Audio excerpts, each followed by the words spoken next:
subscribe. నేను Hagar, Sarah ఇంట్లో పనిచేసే దాసురాలిని.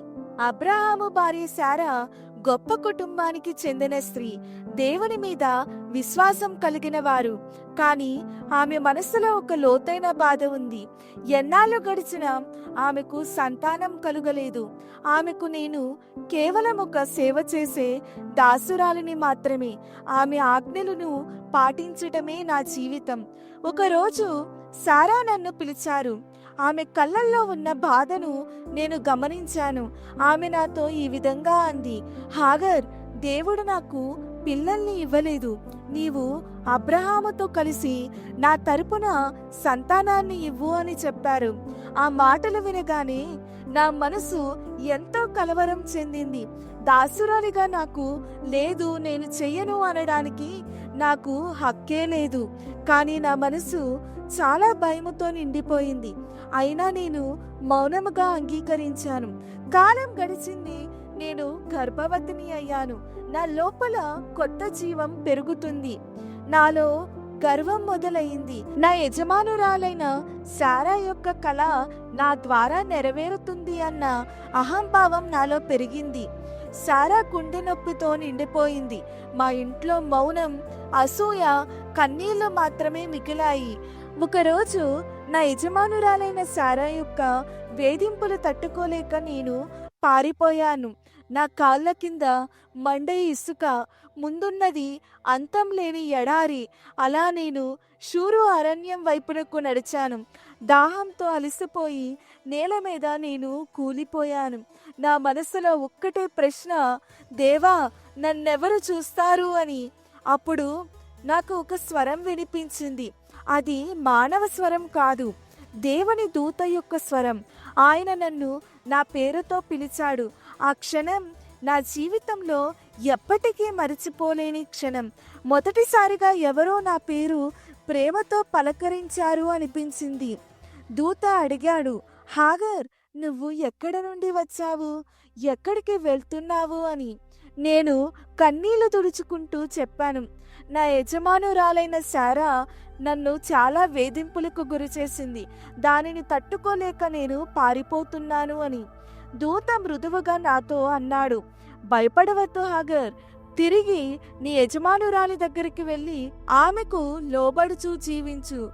దేవుడు నీ బాధను విన్నాడు. నీ గర్భంలోని కుమారుని పేరు ఇష్మాయేలు అని పెట్టు. అంటే దేవుడు విన్నాడు అని అర్థం. నీ సంతానం అనేక మందిగా ఆశీర్వదించబడుతుంది అని. ఆ క్షణంలో నా హృదయం చాలా ఆనందంతో నిండిపోయింది. నేను మరిచిపోబడిన దాసురాలిని కాదు, దేవుడు చూచిన స్త్రీని అని తెలిసింది. నేను అక్కడే మోకరిల్లి ఆ ప్రదేశానికి బెయర్ లహరోయి అని పిలిచాను. అంటే నన్ను చూచిన దేవుని బావి అని అర్థం. ఎందుకంటే నేను తెలుసుకున్నాను, నన్ను చూచిన దేవుడు ఆయనే అని. కాలం గడిచింది. నేను నా కుమారుని కన్నాను. ఇష్మాయేలు అని పేరు పెట్టాను.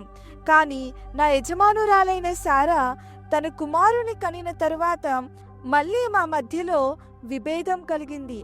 అబ్రహాము ఒకరోజు మమ్మల్ని పిలిచి బాధతో, కానీ దేవుని ఆజ్ఞతో మాకు కొంత ఆహారం, ఒక నీటి తిత్తిని ఇచ్చి పంపించాడు. నేను నా కుమారుణ్ణి తీసుకుని బెయర్షెబా అరణ్యంలో నడిచాను. నీళ్లు మా దగ్గర అయిపోయాయి. శక్తి లేక నేల మీద కూర్చున్నాను. నా కుమారుణ్ణి ఒక పొద కింద ఉంచి అతని మరణాన్ని నేను ఇక చూడలేను అని అనుకున్నాను.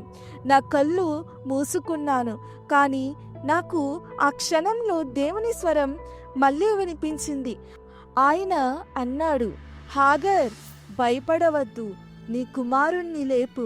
నేను అతన్ని గొప్ప జనాంగంగా చేస్తాను. అప్పుడు దేవుడు నా కళ్ళను తెరిచాడు. నా ముందున్న నీటి ఊటని నేను చూశాను. నేను ఆ నీటి ఊట దగ్గరకు వెళ్ళి నా తిత్తలో నీటిని నింపి నా కుమారునికి తాగించాను. ఆ రోజు నాకు తెలిసింది, దేవుడు ఎప్పుడు మన పక్కనే ఉంటాడు, మనకి సహాయాన్ని చేస్తాడు. కానీ ఆ సహాయాన్ని చూసే కళ్ళు మనం తెరుచుకోవాలి అని. తర్వాత మేము పారాను అరణ్యములో నివసించాము. ఇష్మాయేలు పెరిగి బలవంతుడుగా అయ్యాడు. దేవుడు మాతో ఉన్నాడు. మాకు సహాయంగా దేవుడు ప్రతి క్షణంలో నిలిచాడు. ఇప్పుడు నేను నీ ముందు ఉన్నాను, దాసురాలిగా కాదు, దేవుని యొక్క సాక్షిగా. ఎవరూ నన్ను చూడరని అనుకున్నా దేవుడు చూస్తాడు. నీ కేక ఎవరూ వినరని అనుకున్నా దేవుడు వింటాడు.